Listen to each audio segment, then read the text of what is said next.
Muy buenos días, hermanos. Abran sus Biblias, por favor, en Apocalipsis capítulo 22, versículo 7. Nosotros en esta mañana continuamos nuestro estudio que hemos llevado por varios domingos, por varios meses, basado en el libro de Apocalipsis con nuestro eslogan Jesucristo, Cordero Vencedor.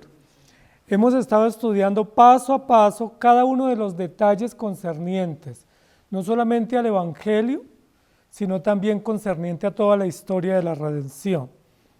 Y el libro de Apocalipsis nos ha servido a nosotros como guía para poder sintetizar o para poder ver en conjunto todo el plan de Dios que Él trazó desde la eternidad y que en el comienzo de la historia, es decir, en el Génesis, comenzó a mostrar o a poner pues en función o en acción para el propósito eterno, pero también para la salvación de su pueblo. Apocalipsis capítulo 22 es el último capítulo de la Escritura, es el epílogo del epílogo, ¿sí?, del final de toda la historia, y nos va a narrar aspectos relacionados con los eventos finales de esta historia grandiosa que es la venida de la redención, y uno de esos eventos finales es la venida del Señor. Apocalipsis 22, 7 dice así: He aquí vengo pronto. Bienaventurado el que guarda las palabras de la profecía de este libro. He aquí vengo pronto.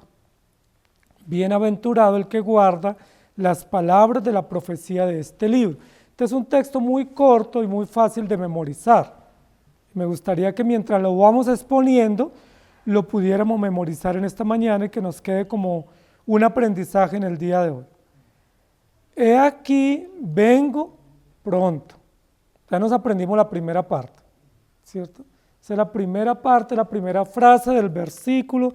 Es una frase clara, una frase contundente, una frase directa. Es una frase sustentada con evidencia.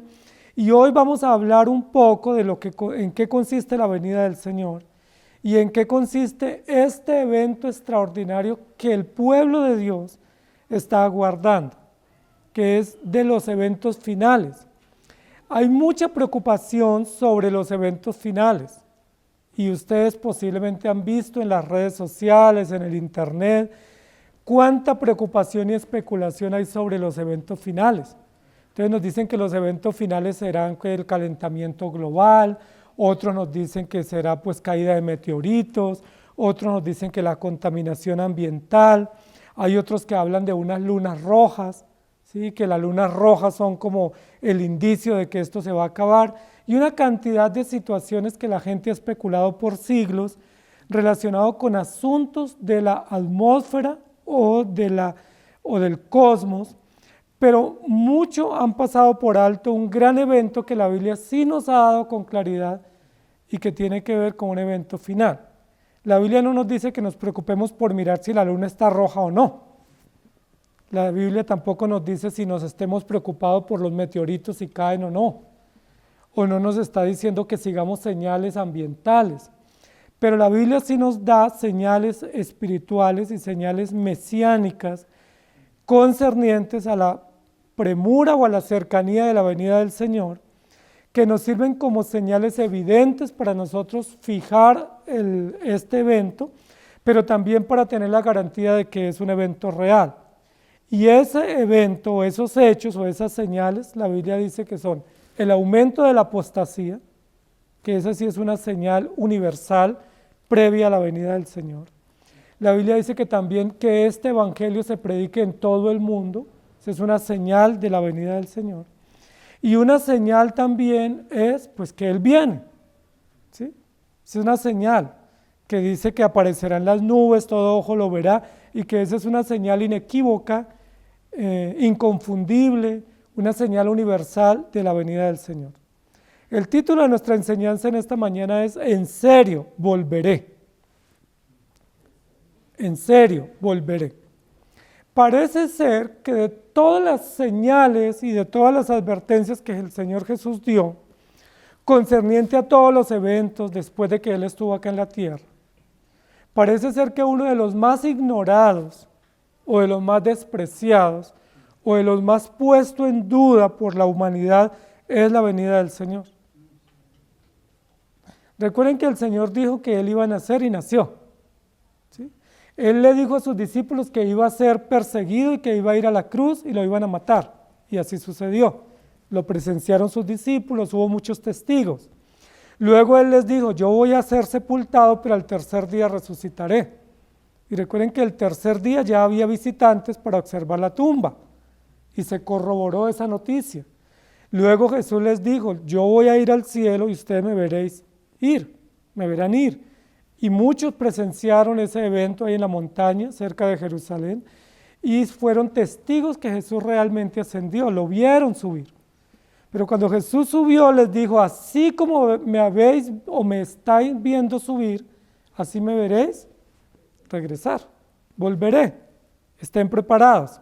Pero parece ser que esta noticia cayó como en saco roto y la mayoría de la humanidad tomó como una noticia engañosa o simplemente como una especie de estímulo para los discípulos diciéndoles que iba a volver, pero no lo tomaron muy en serio.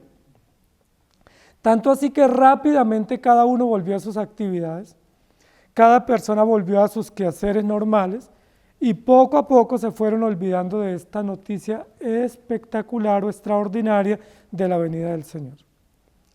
Amados hermanos, el hecho de que el Señor no haya venido significa que no viene.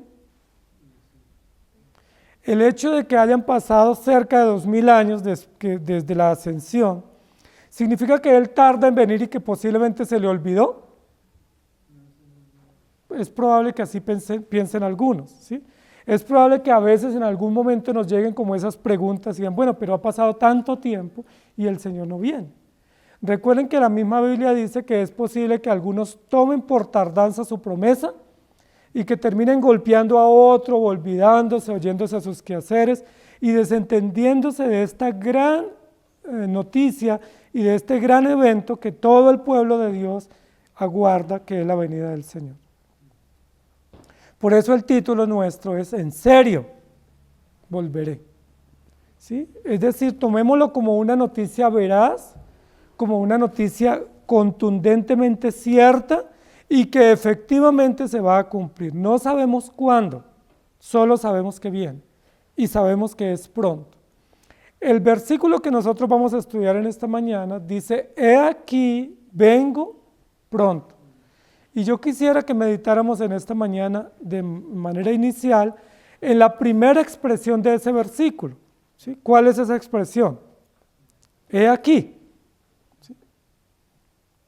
He aquí es una expresión común en la literatura bíblica, especialmente en la literatura de pensamiento griego, pero también hebreo. En el primer siglo, pero también en la antigüedad, los profetas usaron mucho esa expresión. No sé si recuerdan algunos versículos de la Biblia donde comienza, he aquí. ¿Sí recuerdan algunos? Hay muchos versículos en la Biblia donde los apóstoles o donde los profetas o donde Jesús mismo dijo, he aquí, ¿sí? Y luego sí dice lo que va a decir. ¿Sí? ¿Qué significa esa expresión? Es una expresión común en la literatura antigua, es una expresión común en la literatura bíblica, pero ¿qué significa? Toda expresión idiomática y especialmente las expresiones comunes en el lenguaje, pues tienen una razón de ser, tienen un propósito, tienen un uso, tienen un valor que no podemos pasarlo por alto. Si nosotros quitáramos esa expresión y solo quedara el texto, vengo pronto, pues nos perderíamos la riqueza de una expresión común en el Nuevo Testamento, que no solamente Juan, sino Isaías, Jeremías, Jesús, Juan Bautista y muchos más usaron. ¿Sí? He aquí. En este caso dice, he aquí, vengo pronto. Pero recuerdan cuando Juan Bautista dijo, he aquí el Cordero de Dios que quita el pecado del mundo. Y Jesús también tuvo expresiones o mensajes directos con esa expresión. Esa expresión de uso común en el pensamiento bíblico es como una especie de adverbio, es como una especie de adverbio de circunstancia o de modo que permite aclarar o que permite corroborar algo. ¿Sí? Recuerden que en la Biblia hay muchas expresiones adverbiales que tienen como finalidad aclarar, modificar o poner bajo una circunstancia un hecho. Los adverbios más comunes en la literatura son los adverbios de modo y de lugar y de circunstancia. Este es un adverbio, pero es un adverbio de uso común, de uso frecuente. Y la finalidad de este adverbio en la Biblia es corroborar o enfatizar. Es algo así como una especie de evidencia, ¿sí? La expresión he aquí es como si dijera les voy a dar evidencia, o tenemos evidencia, o tenemos certeza, o tenemos garantía de que así va a ser. ¿Sí me hago entender? Cuando la Biblia dice he aquí, ¿sí? Cuando Juan Bautista vio que Jesús se acercaba al río Jordán y levantó los ojos hacia la multitud y observó que Jesús venía y dijo, he aquí, señalando hacia Jesús, ¿qué fue lo que quiso decir Juan? Porque Juan dijo, he aquí el Cordero de Dios que se acerca, ¿sí? El Cordero que quita el pecado del mundo. Cuando Juan Bautista mostró hacia Jesús o apuntó hacia Jesús y emitió la tan conocida expresión adverbial que estamos estudiando hoy, lo que Juan Bautista prácticamente quiso decir es, tengo la evidencia, o esa es la evidencia, ¿sí? O ahí viene la evidencia que Él es el Cordero de Dios, ¿sí? ¿Necesitan evidencia? ¿Necesitan un hecho comprobable, demostrable? ¿Necesitan una manera de corroborar lo que yo les estoy diciendo? Mire, ahí viene, obsérvenlo, ahí viene, Él es. Y esa es la evidencia, ¿sí me hago entender? Entonces, cada vez que la Biblia usa la expresión he aquí, lo que está es dando una evidencia, un hecho real, un hecho contundente, para que no nos quede absoluta duda sobre lo que se está diciendo. Para que nosotros comprobemos, no solamente en teoría o a través del argumento, del lenguaje, sino que veamos y contemplemos la evidencia y que esa evidencia nos garantice lo que se está diciendo, que esa evidencia nos deje sin duda o sin temor o sin asomo de duda sobre lo que se está diciendo o lo que se está proclamando. Entonces vamos al texto que nosotros tenemos en esta mañana. El texto dice, he aquí, vengo pronto. Entonces, ¿qué es lo que Jesús está diciendo con esta expresión? Dijimos que he aquí significa hay evidencias, ¿sí? O tenemos evidencia, o podemos demostrarlo, o podemos corroborarlo, o podemos con hechos connotarlo para que no quede absoluta duda entre ninguno de ustedes. Entonces lo que Jesús está diciendo es, yo soy la evidencia. Jesús se va a presentar aquí en este texto como la evidencia misma. ¿Evidencia de qué? Del mensaje que Él está proclamando, del mensaje que Él está anunciando y del mensaje que la iglesia de todos los tiempos está aguardando, que es su venida. Jesús no va a decir, hay evidencias muchas. Jesús lo que va a decir, he aquí, yo soy la evidencia. Y por supuesto que Jesús es la evidencia. Si alguien busca una evidencia sobre Jesús, la evidencia más grande es Él. Porque Él es el creador, porque Él es el sustentador, porque Él es el redentor, porque Él fue el que vino a nacer y se encarnó, Él fue el que murió, Él fue el que resucitó. ¿Recuerdan cuando Jesús se presentó a los discípulos? Que había una gran confusión porque algunos decían, mire que yo lo vi. Y otros decían, ¿cómo así? ¿Lo viste? Sí, yo lo vi, por ahí se me apareció. Y el otro dice, yo no te creo. No puede ser que haya resucitado. Si lo vimos, lo dejamos en la cruz. Y luego lo entregamos en la tumba. ¿Cómo así que resucitó? Pero alguien decía, yo lo vi, estoy seguro. Y había como una confusión que algunos querían entrar en duda, otros ponían en entredicho lo que los discípulos decían. Y dice la Biblia que Jesús se presentó estando las puertas cerradas y los discípulos reunidos. ¿Y se acuerda que le dijo a los discípulos? Metan la mano, ¿cierto? En mi mano, y metan su mano en mi costado, y comprueben y no sean incrédulos, sino creyentes. Toquen y comprueben por sí mismos, verifiquen, validen la información.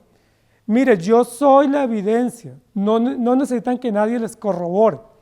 No necesitan que nadie les certifique si yo resucité o no. Es que aquí estoy, tóquenme. Jesús se presentó vivo en medio de sus discípulos como la más contundente evidencia de que Él es Dios, de que Él cumple su palabra y que todo lo que Él ha prometido es fiel y verdadero. Cuando Jesús después de la resurrección se presentó a los discípulos, Jesús se presentó no para testificar de su resurrección, sino para presentarse como una evidencia viva. Y por eso en 1 Corintios 15 dice que Él es la evidencia o las primicias de los que resucitaron. Después de ese hecho, la pregunta es, ¿necesitamos más evidencias? ¿Usted necesita una evidencia más para saber que Dios es verdad, que la palabra se cumple y que lo que Él ha prometido tiene cumplimiento seguro? Lo que Jesús está diciendo aquí en Apocalipsis es, he aquí, o yo soy la evidencia. Yo que estoy hablando soy la evidencia, porque yo que estoy hablando soy el que regreso. Y si les estoy reiterando es porque no he olvidado. Si estoy reiterando este mensaje es porque todavía lo tengo presente y porque va a tener fiel cumplimiento. En serio, volveré. ¿Sí? Yo soy la evidencia, yo me comprometo con lo que he dicho y yo doy garantía pública ante ustedes de que voy a regresar. Esto es muy importante, amada iglesia, para que nosotros recordemos lo que Jesús nos está diciendo.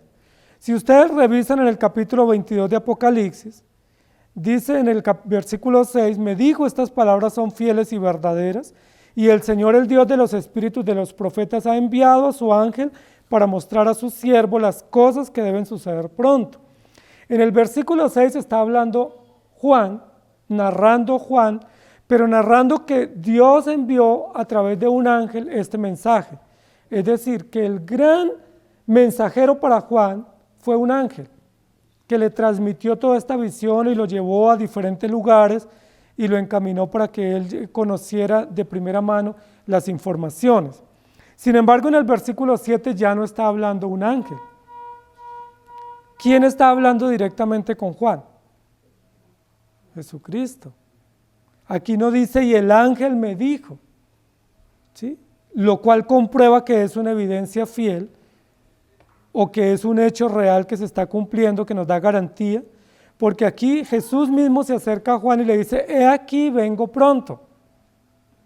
Y esta es una maravilla que tuvo Juan, no solamente de recibir un mensaje final de parte de un ángel, sino de escuchar la voz del Señor Jesús y de presenciar o ver o admirar la presencia del Señor Jesús para corroborar y confrontar este mensaje y para dejarlo por escrito. Entonces Juan ve a Jesús y Juan escucha a Jesús y Jesús solo le da una frase acá muy interesante y es, he aquí, vengo pronto. La pregunta es, ¿por qué Juan recibe este mensaje directo de Jesús? ¿Es probable que Juan tenga alguna duda? ¿Es probable que Juan esté como pensando que el Señor se tardó mucho? Recuerden que cuando el Señor ascendió al cielo, el mensaje es yo vengo pronto, pero la mayoría de los creyentes, especialmente los discípulos, pensaron que la venida del Señor era inminente. Es decir, que ellos lo iban a poder ver luego. Y muchos de ellos guardaron los primeros años esta expectativa de que el Señor iba a venir ya, inmediato, y resulta que no vino. Juan el apóstol, que es el que está escribiendo, ya está muy viejo, ya todos los demás apóstoles han muerto, queda solo Juan en la isla de Patmos, y pues lo único que espera Juan es morir, porque está muy viejo, está solo, está abandonado, está prisionero. Es muy probable que Juan haya pasado un poco por alto esta información. Es probable que este mensaje que alimentó su conciencia y que él tuvo en su retina por muchos años, lo haya dejado en un segundo plano y que esté como pensando, el Señor ya no viene. Nos suele pasar así, ¿cierto? Cuando alguien nos hace una promesa que nos va a visitar y nos dice, yo estoy por llegar, y no llega, uno que dice, eso ya no vino. ¿Sí? Se le olvidó, o prometió y no cumplió, ¿sí? O alguna dificultad tuvo y ya no vino, yo ya no espero más. Parece que estaba Juan en esa situación, es muy probable, la Biblia no lo corrobora, pero es lo más probable porque Juan ya está en la última página del libro y Juan va a cerrar el libro. Termina de escribir y cierra el libro y cierra los ojos y muere. Pero antes de que Juan muera y antes de que ponga punto final al libro, el Señor se presenta para Juan y le dice: he aquí, vengo pronto. ¿Se acuerdan cuándo Juan había escuchado eso? Juan escuchó eso cuando Jesús resucitó. Juan había escuchado eso cuando Jesús ascendió, 40, 50 días después de la resurrección. Juan había escuchado eso del mensaje apostólico, que Jesús venía pronto. Pero parece ser que habían pasado varios años, como unos 30 años, en que Juan no había escuchado esa mención.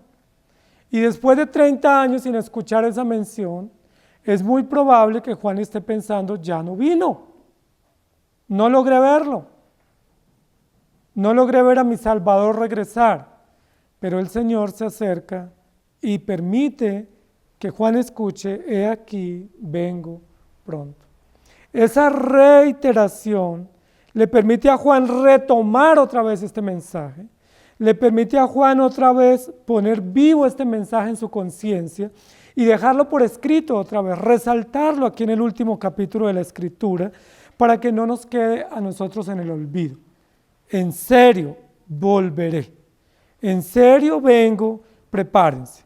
Apocalipsis capítulo 14, versículo 13, dice: y oí una voz que desde el cielo me decía: escribe, bienaventurados de aquí en adelante los muertos que mueren en el Señor.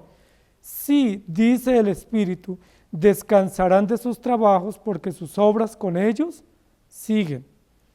Y en Apocalipsis capítulo 16, versículo 15, dice: he aquí yo vengo como ladrón. Bienaventurado el que vela y guarda sus ropas, para que no ande desnudo y vean su vergüenza. Y en el Apocalipsis 19:9 dice: y el ángel me dijo: escribe, bienaventurados los que son llamados a la cena de las bodas del Cordero.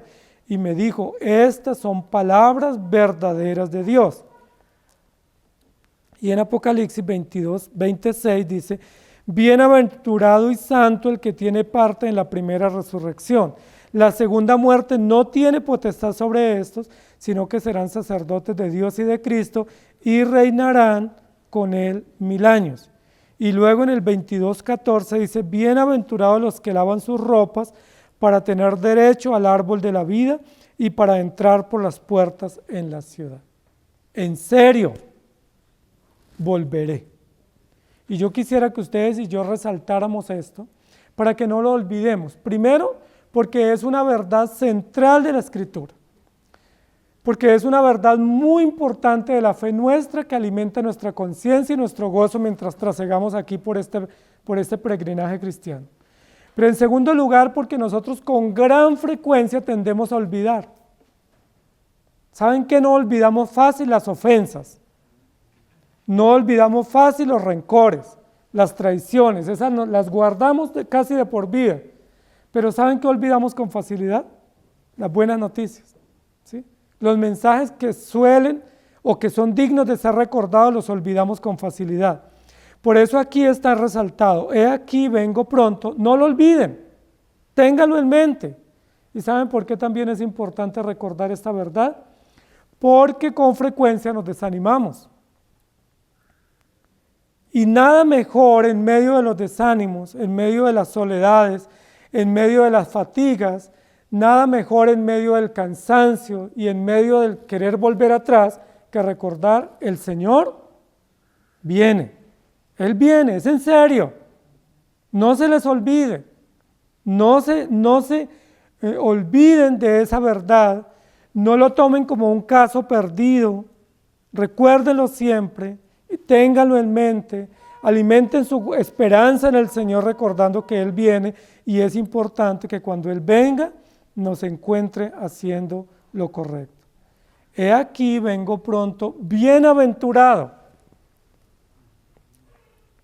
Nosotros hemos dicho que en el libro de Apocalipsis se repiten por lo menos 7 veces la palabra bienaventurado.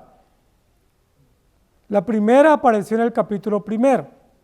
Y la última bienaventuranza de Apocalipsis va a ser aquí en este versículo.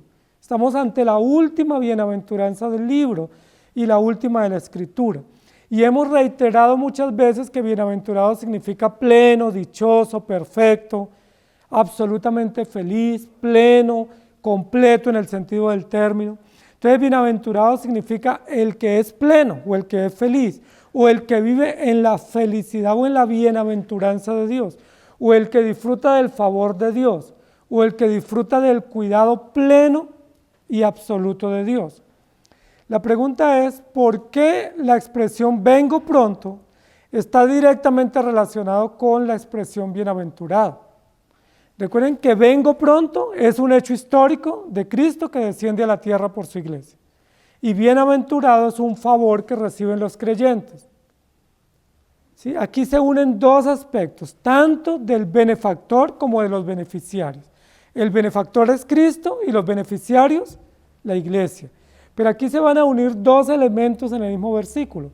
El gran benefactor que viene, o que desciende, o que regresa, y los bienaventurados, o los beneficiarios, que reciben la plenitud completa, o total, o absoluta, de la felicidad eterna. Pudiéramos decirlo de la siguiente manera. La bienaventuranza para la iglesia o la plenitud para la iglesia está en un hecho histórico. ¿Cuál es ese hecho histórico? La venida del Señor. Es decir, no hay mayor bienaventuranza para la iglesia, no hay mayor gozo, no hay mayor plenitud, no hay mayor deleite para la iglesia en cualquier momento, en cualquier circunstancia, más que la venida del Señor. Muchos piensan que bienaventuranza es tener trabajo, muchos piensan que bienaventuranza es tener salud, muchos piensan que bienaventuranza es tener los hijos bien, otros piensan que bienaventuranza es tener como proyectos y tener sueños y lograrlos, pero realmente la Biblia lo que nos va a decir es solo hay un hecho que va a consumar o que va a ser plena o que va a ser absoluta la bienaventuranza cristiana. Y el único hecho histórico, eterno, contundente, que hace plena la bienaventuranza cristiana de la iglesia, se llama la venida del Señor. Dicho de otra manera, si Cristo no viene, la bienaventuranza nuestra queda en entredicho. ¿Sí me hago entender? Si Cristo no viniera, supongamos en un caso hipotético que Él no viniera, la pregunta es, ¿seremos bienaventurados? ¿Podremos disfrutar plenamente de la felicidad y el gozo eterno que se nos ha prometido? Claro que no. Es decir, la evidencia más grande de que usted y yo somos bienaventurados, de que usted y yo somos felices, de que usted y yo disfrutamos por la eternidad, no es simplemente el perdón de nuestros pecados, no es simplemente que tenemos promesas. La evidencia más grande es que Cristo viene. Y la segura venida del Señor es la que sella, o es la que hace plena, o es la que garantiza con evidencia, con hechos reales, la bienaventuranza del creyente. Es importante para nosotros, amada iglesia, recordar que Dios desde el comienzo en la presentación del Evangelio nos ha dicho que fuimos llamados para ser bienaventurados, es decir, benditos. Y que ya no hay ninguna maldición para los que están en Cristo, que ya no hay ninguna condenación, que ya no hay ninguna vuelta atrás para los que están en Cristo, porque ellos son felices y dichosos. Pero esa felicidad, como dijo el apóstol Pablo, es ya, pero todavía no. Ya la estamos disfrutando, pero todavía no es plena. ¿Cuándo será plena? Cuando suceda un hecho final, un cierre de historia final, que es la venida del Señor. Sin esa venida del Señor, la bienaventuranza no es en serio plena. Por eso lo que está haciendo aquí el apóstol Juan, inspirado por el Espíritu Santo y con esta frase recordativa de parte de Jesús, es unir los dos elementos. Tenemos a Cristo y tenemos la iglesia. Tenemos a Cristo que murió para perdonar los pecados y tenemos la iglesia redimida. Esta iglesia augura promesas proclama promesas. Esta iglesia enalbora promesas eternas, pero esas promesas no tienen cumplimiento ni validez, al menos que Cristo venga por la iglesia. Es decir, no tenemos promesas por nuestros propios medios, no hay ninguna garantía o evidencia que podamos sostener por nuestros propios medios, porque la única evidencia es Cristo mismo. Lucas 4:16 dice, vino a Nazaret donde se había criado, y en el día de reposo entró en la sinagoga conforme a la costumbre y se levantó a leer. Y en Hechos 13:15 dice, después de la lectura de la ley y de los profetas, los principales de la sinagoga mandaron a decirle, varones hermanos, si tenéis alguna palabra de exhortación para el pueblo, hablad. Y luego en Apocalipsis 22:10 dice, y me dijo, no selle las palabras de la profecía de este libro, porque el tiempo está cerca.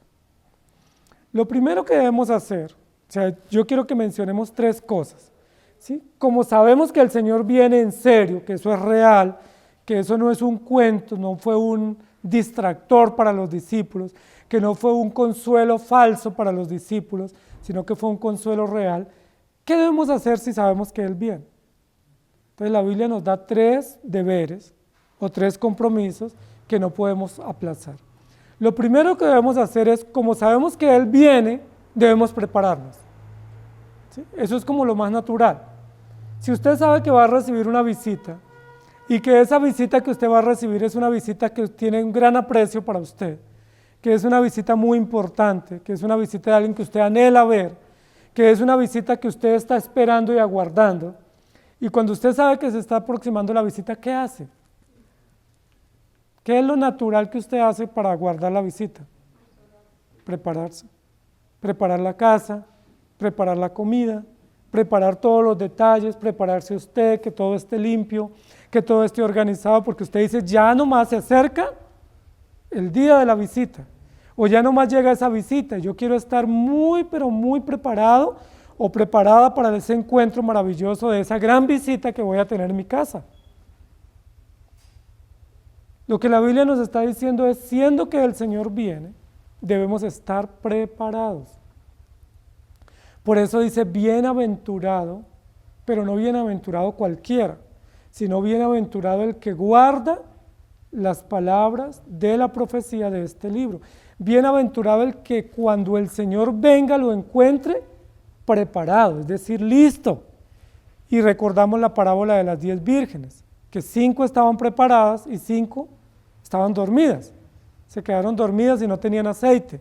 Y recordamos la parábola que Jesús enseñó de un hombre que se dedicó a acumular riquezas y cuando el Señor vino por él, dice que estaba pues ocupado en acumular sus riquezas y disfrutarlas y no estaba preparada para la venida del Señor. Entonces la pregunta es, ¿usted se está preparando para la venida del Señor? ¿Cómo saber si nos estamos preparando? ¿Cómo saber? Es probable que yo piense que me estoy preparando, pero posiblemente no. Entonces la Biblia nos da indicaciones para que ustedes sepan si se están preparando o no. La Biblia dice que el que está preparándose para la venida del Señor no mira atrás. Es decir, el Señor lo llamó, ¿y qué hace una vez que el Señor lo llamó? Solo mira adelante. ¿Estamos de acuerdo? ¿Ustedes solo miran adelante? ¿Se acuerdan qué pasó con la mujer de Lot? Miró atrás. ¿Y se acuerda con algunos seguidores que miraron atrás también? La Biblia dice que aquel a que el Señor llamó se está preparando y una forma de prepararse es no hacer tesoros en la tierra. Ahora, no está diciendo que no trabaje, que no tenga casa y que no tenga sus ahorros. Lo que está diciendo es que no pone su confianza en las riquezas de este mundo. Sea las riquezas que tenga, pocas o muchas, no pone su confianza en las riquezas. La pregunta ¿es usted de los que pone la confianza en las riquezas? Porque si usted está poniendo la confianza en las riquezas, usted está diciendo que no se está preparando para la venida del Señor.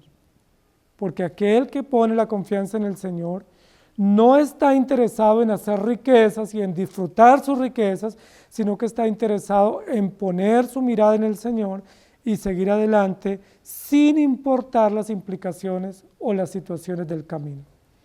Jesús nos está recordando, y le está recordando a Juan, para consolar a Juan al momento de su muerte, diciéndole, yo vengo pronto. Es en serio. Lo segundo que debemos hacer sabiendo que el Señor viene es consagrarnos. No es suficiente creer en Jesucristo. No es suficiente profesar la verdad y la fe que profesamos. Es necesario consagrarnos. ¿Cómo nos consagramos? Dice la Biblia, el que hurtaba, no hurte más. El que mentía, no mienta más. El que está contaminado no debe seguir contaminado, sino lavarse, purificarse y consagrarse, porque es la manera correcta como estamos nosotros preparados para la venida del Señor. ¿Sí? Y la consagración tiene que ver con pureza o purificación o limpieza. Yo no sé qué pasaría si ustedes están esperando esa visita, ¿sí?, que va a llegar a su casa, y ustedes se dedican todo el tiempo a limpiar, a organizar todo que esté limpio, y cuando la visita llega ustedes no se han limpiado. No sé si les ha pasado. Llegó la visita, la casa está limpia, la comida está preparada, pero yo no tuve tiempo de asearme, ¿sí? Y mientras yo hice la limpieza de la casa, pues mi cuerpo pues está muy sucio, sudando, oliendo a feo, y yo no tuve la oportunidad de limpiarme. ¿Cómo sería la sorpresa de la llegada de ese visitante? Pasaríamos una vergüenza, ¿cierto? Y una humillación muy grande de que nos llegue esa visita que tanto esperábamos y que no alcanzamos a alistarnos o a prepararnos. La Biblia nos dice que una manera o un medio correcto para testificar que esperamos al Señor es consagrarnos para su venida. Eso fue lo que no hicieron las vírgenes, las necias, no se consagraron. Dejaron por alto las cosas propias de la vida espiritual, de la lectura, la meditación, el congregarse, el dedicarse a las cosas del Señor. Y cuando vino el Señor, no estaban preparadas para su encuentro. Amados hermanos, es muy probable que con tanta ocupación de este mundo, con tanto distractor que tenemos, con nuestro corazón que divaga y se dispersa con facilidad, nosotros no estemos preparados para la venida del Señor. Y yo quisiera recordar un episodio que la Biblia narra que se dio en Juan capítulo 12. Y fue cuando Jesús visitó a una de sus familias más apreciadas que vivía cerca de Jerusalén. ¿Se acuerdan? Una familia muy cercana a Jesús, que cada vez que Jesús iba a Jerusalén se daba una pasadita hasta Betania. Y en Betania tenía pues el placer de visitar a Lázaro, a Marta y a María. Era una familia compuesta por 3 hermanos o 3 hijos. Y la Biblia nos narra en uno de esos episodios que Jesús visitó a esta familia, que mientras Jesús llegó a esta visita, que era una visita muy pero muy especial para ellos, dice la Biblia que María se sentó a los pies de Jesús para escuchar lo que Jesús iba a enseñar. ¿Y recuerdan qué hizo Marta? Marta no era una mujer perezosa, era una mujer muy trabajadora, era una mujer muy comprometida con las labores de la casa, era una mujer muy diligente, pero la Biblia dice que Jesús la reprendió a ella fuertemente. Y no la reprendió por perezosa, la reprendió porque ella, en lugar de haberse sentado a escuchar a Jesús, se ocupó con muchos quehaceres domésticos y perdió el privilegio de estar recibiendo la sabiduría de la boca del Maestro. ¿Y recuerdan qué le dijo Jesús a Marta? Marta, Marta, ¿sí? Veo que estás muy ocupada, muy turbada, muy atareada con muchos quehaceres. Veo que estás ocupada y eso es honroso y loable, pero has dejado la mejor parte. ¿Recuerda la reprensión de Jesús? Marta, dejaste la mejor parte. Y uno dice, ¿qué mejor parte que preparar la comida? ¿Sí? ¿O qué mejor parte que limpiar la casa y tener todo ordenado para pues atender a Jesús? Pero eso no era lo que Jesús le estaba diciendo. ¿Cuál fue la mejor parte que Marta desatendió? Marta desatendió la parte más valiosa que no puede desatender un cristiano, y son los oficios o los quehaceres espirituales. Marta desatendió los quehaceres de la piedad. Marta desatendió el tiempo de su vida devocional. Marta desatendió ese tiempo en el cual pensamos que no hacemos nada, pero realmente estamos haciendo mucho. Y es cuando separamos tiempo para leer, para orar, para meditar en nuestro cuarto o en nuestra sala y que sacamos tiempo para congregarnos. Es probable que a veces pensemos que el congregarnos es casi tiempo perdido, como que sería más valioso hacer otras cosas en la casa. Si hay tanto por hacer para irnos a sentar a la iglesia. ¿Sí? A veces uno puede pensar eso. ¿Sí? Quizá la hermana lo ha pensado. Muchas veces pensamos eso, ¿cierto? Hay tanto por hacer y tan urgente que yo mejor me quedo trabajando. Creo que es más valioso hacer esto.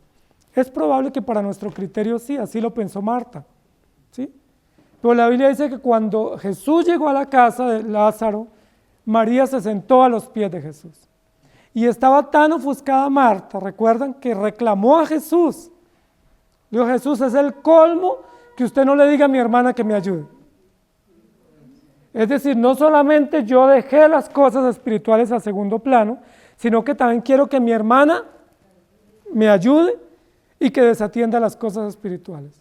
Ella no está haciendo nada, está ahí sentada y es que escuchándolo a usted, en lugar de ayudarme. Y Jesús fue allí donde aprovechó la oportunidad para decirle, Marta, Marta, estás muy equivocada. Marta, Marta, estás muy confundida. Marta, Marta, no estás preparándote, no te estás consagrando para lo que espera que es la venida del Señor.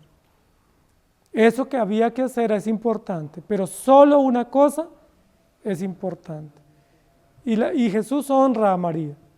Y Jesús honra a María porque dice, María se sentó a los pies a escuchar. Y solo una cosa es necesaria. Cuando el Señor viene a nuestro hogar, solo una cosa es necesaria. Cuando el Señor viene a nuestra vida, solo una cosa es necesaria. Cuando creemos en Jesucristo y cuando tenemos la esperanza en Él, solo una cosa es necesaria. Y esa cosa necesaria no nos será quitada. ¿Recuerdan que Jesús le dijo eso? Todo lo que tú hagas es valioso, pero eso tarde o temprano se quita. ¿Sí? Por ejemplo, limpiamos la casa y al rato está vuelta a nada. ¿Sí? Nos cansamos y nos fatigamos, pero al rato ese esfuerzo no valió mucho la pena. ¿Sí? Pero lo que Jesús le está diciendo a Marta es, María escogió la parte que no le será quitada porque tiene herencia eterna. Es decir, María fue bienaventurada porque no solamente se sentó a los pies de Jesús, sino que atesoró las palabras de la profecía. Las atesoró con mucha disposición. Amados hermanos, es probable que muchas veces pensemos que sentarnos a leer la Biblia durante el día es tiempo perdido, que sentarnos a orar es tiempo perdido, que sentarnos a meditar en las cosas del Señor es tiempo perdido, o recibir una visita en nuestra casa para hablar de las cosas del Señor. No dice, estoy tan ocupado como para ponerme a hablar de las cosas de Dios. Pero lo que el Señor nos está diciendo es, bienaventurado, ¿quién? El que guarda las palabras. Y para guardar necesitamos atesorar. Y para atesorar necesitamos conocer y confiar en esa palabra y aplicarla en nuestro corazón. Juan capítulo 4 versículo 42 dice, y decían a la mujer, ya no creemos solamente por tu dicho, porque nosotros mismos hemos oído y sabemos que verdaderamente este es el Salvador del mundo, el Cristo. Y en Juan 8, 28 y 47 les dijo pues Jesús, cuando hayáis levantado al Hijo del Hombre, entonces conoceréis que yo soy y que nada hago por mí mismo, sino que según me enseñó el Padre, así hablo. El que es de Dios, las palabras de Dios oye, por eso no las oís vosotros, porque no sois de Dios. Y en Juan 10, 3 y 4 dice, a este abre el portero, y las ovejas oyen su voz, y a sus ovejas llama por nombre y las saca. Y cuando ha sacado fuera todas las propias, va delante de ellas a las ovejas y les siguen, porque conocen su voz, mis ovejas oyen mi voz y yo las conozco y me siguen. Y en Juan 1, 37 al 40 dice, le oyeron hablar los dos discípulos y siguieron a Jesús. Andrés, hermano de Simón Pedro, era uno de los dos que le había seguido y habían seguido a Jesús. Amados hermanos, en serio el Señor viene. La venida del Señor garantizará nuestra bienaventuranza, es decir, nuestra felicidad, nuestra dicha, nuestra plenitud eterna. Pero la venida del Señor, o la noticia o la advertencia de la venida del Señor, debe alertarnos a prepararnos en consagración. Por eso, amados hermanos, es importante congregarnos, porque cada vez que usted se congrega, usted no está perdiendo el tiempo. Cuando usted se congrega, ¿sabe usted qué está diciendo? Yo creo que el Señor viene y yo lo estoy esperando. Cada vez que usted se congrega, lo que está diciendo es, yo también creo que el Señor viene. Eso es en serio. Y yo por eso saco mi tiempo, del tiempo que tengo, de mis labores diarias, yo saco para congregarme. Del tiempo que Dios me ha dado, yo lo dispongo para sentarme a los pies de Jesús a escuchar su palabra. Y de ese tiempo que Dios me ha dado valioso, yo lo consagro para Él, porque yo sé que Él viene.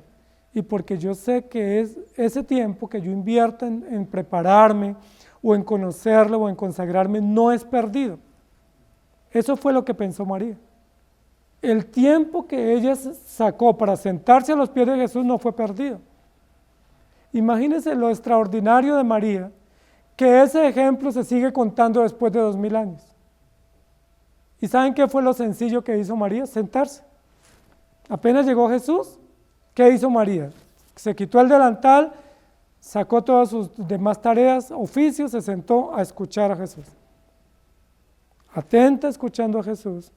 Y esa actitud tan sencilla, tan humilde, tan inadvertida, hizo que pasara a la historia como una mujer piadosa, como una mujer consagrada, como una mujer dispuesta, como una mujer entregada a los asuntos de la piedad. Contrario al ejemplo de Marta, que Marta pensó que lo mejor y la manera como iba a impresionar a Jesús era con una buena comida, que la manera como iba a impresionar a Jesús era haciendo muchas cosas y pasando todo el tiempo por enfrente para que vieran que estaba atareada, posiblemente un poco ofuscada porque estaba sola y cansada, y posiblemente haciéndole caras a su hermana porque no le colaboraba.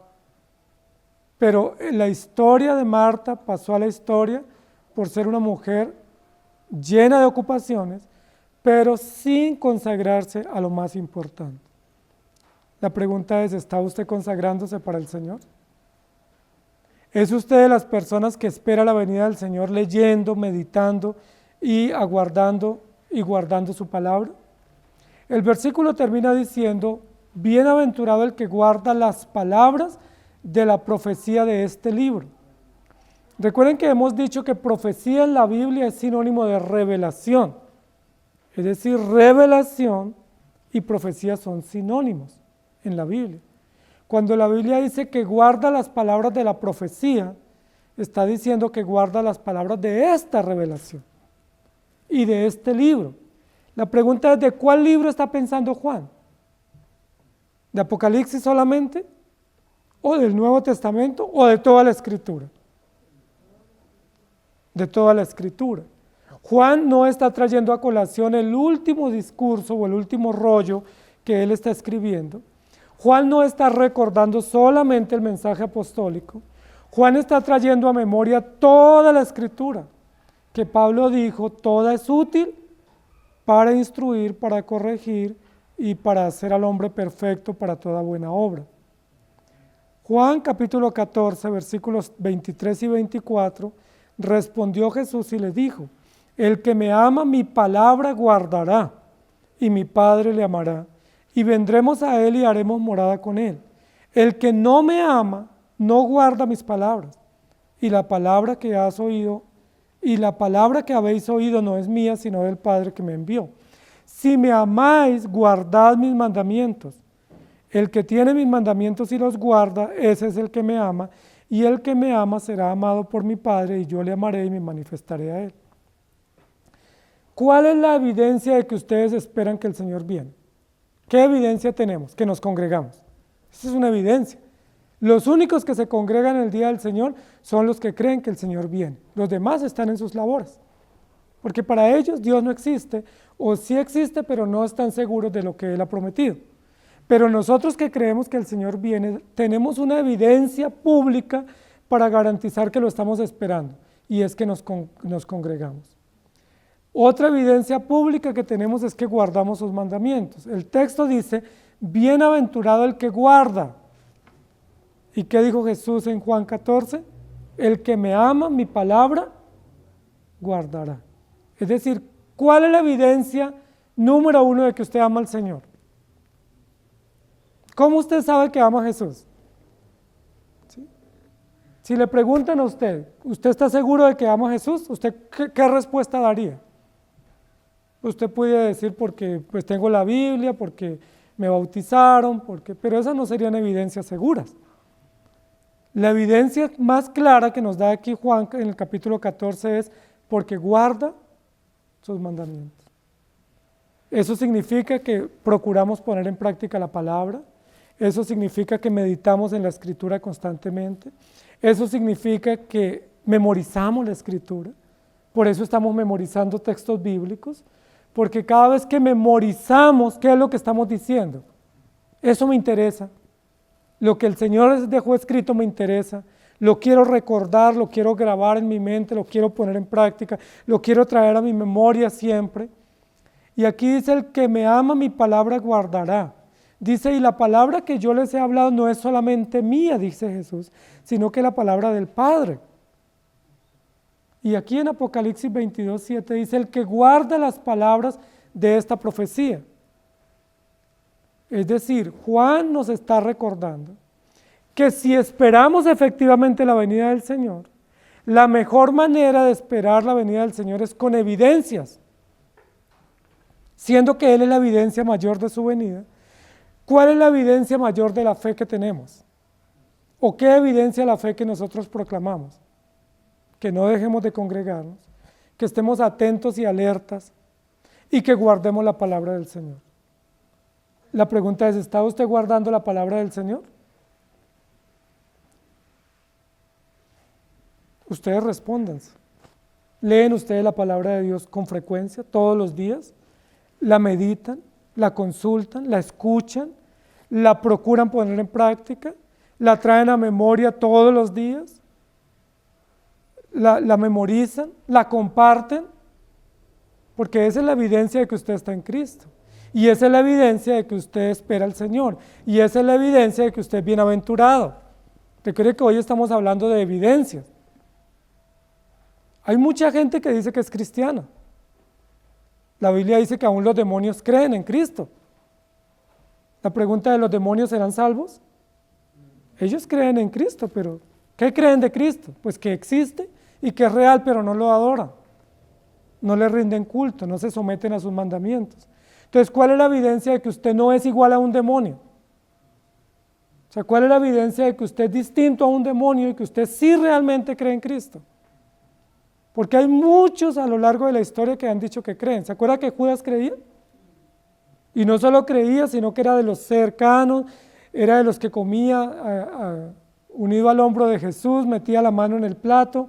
Judas, recuerde que también sabía la doctrina, era el tesorero, hizo milagro, fue de 2 en 2 en la comisión de los 70, pero Judas había nacido de nuevo. La Biblia dice que no. La Biblia dice que era un traidor, que era un traicionero, que era un falso.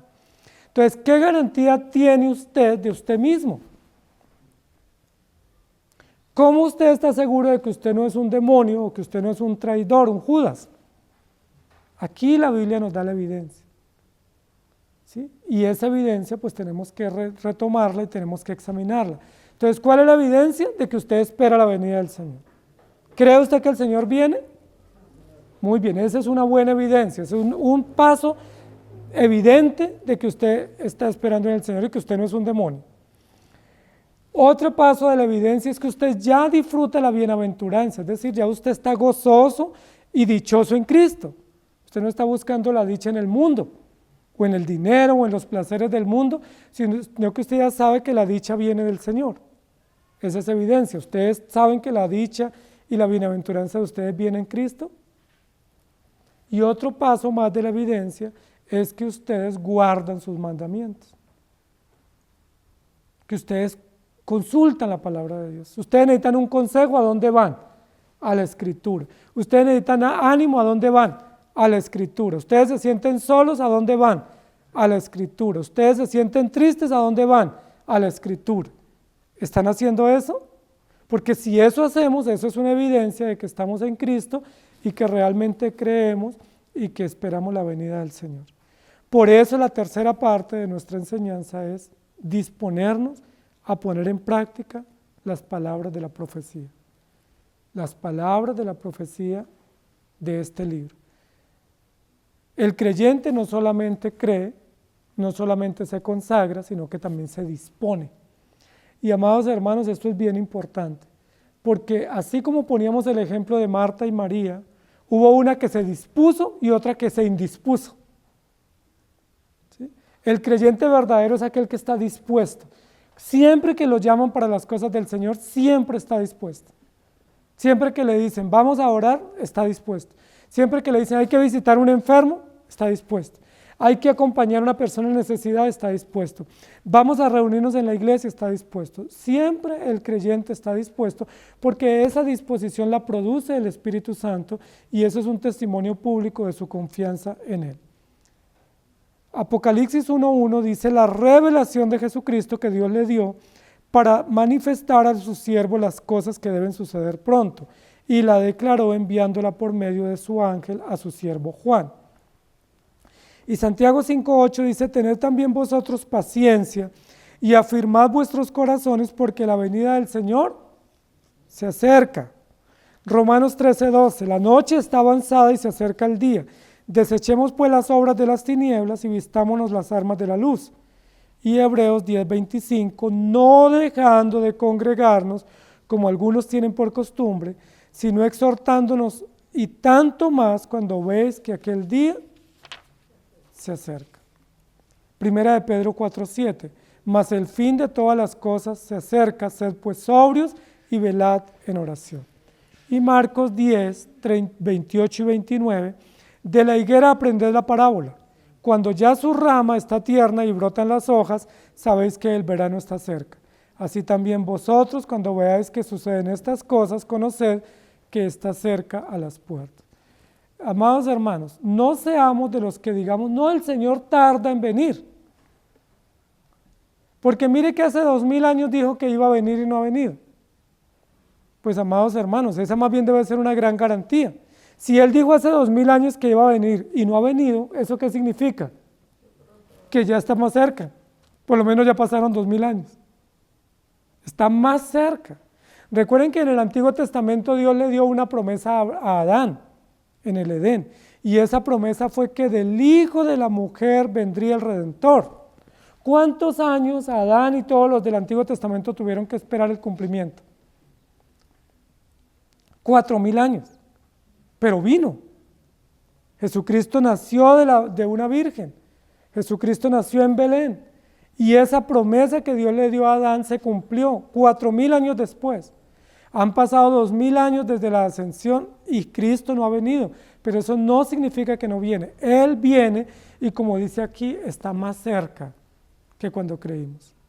Está más cerca y debemos estar preparados. Romanos 13:11 dice, y esto conociendo el tiempo, que es ya hora de levantarnos del sueño, porque ahora está más cerca de nosotros nuestra salvación que cuando creímos.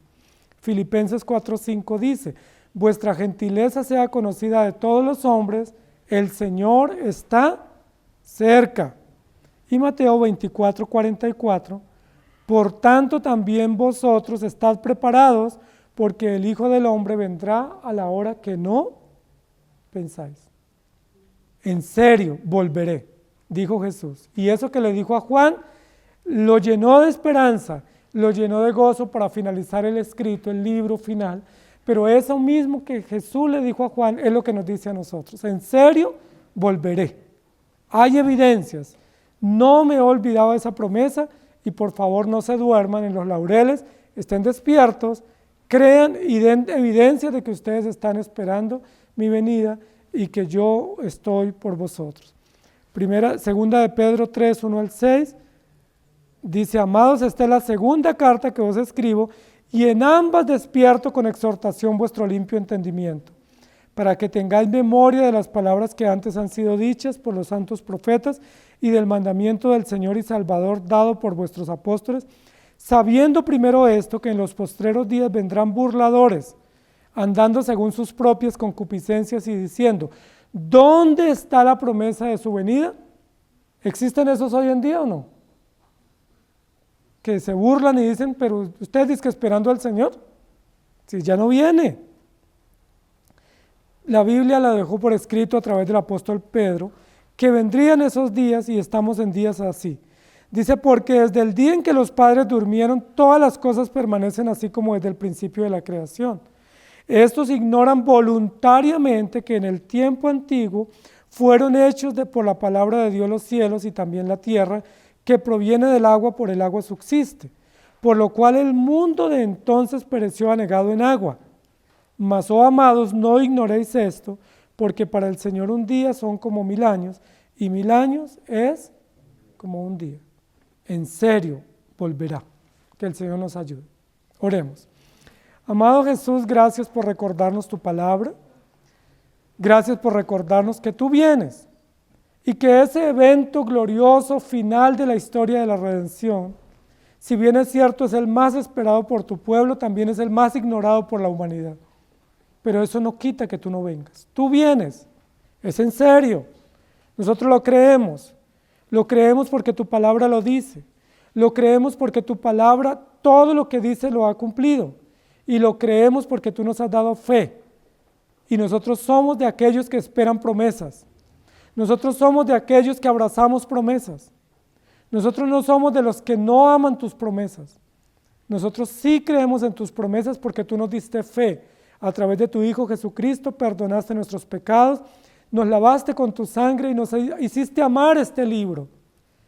Y desde que creemos en ti amamos este libro. Este libro es el libro guía de nuestro ser, de nuestra familia, de nuestra vida. De día y de noche lo consultamos. A diario lo meditamos. Es un libro del cual no nos podemos desapegar. Y decimos como el salmista, oh Señor, cuánto amo yo tu ley. Es ella todo el día mi meditación. Ayúdanos a atesorar con más esmero tu palabra.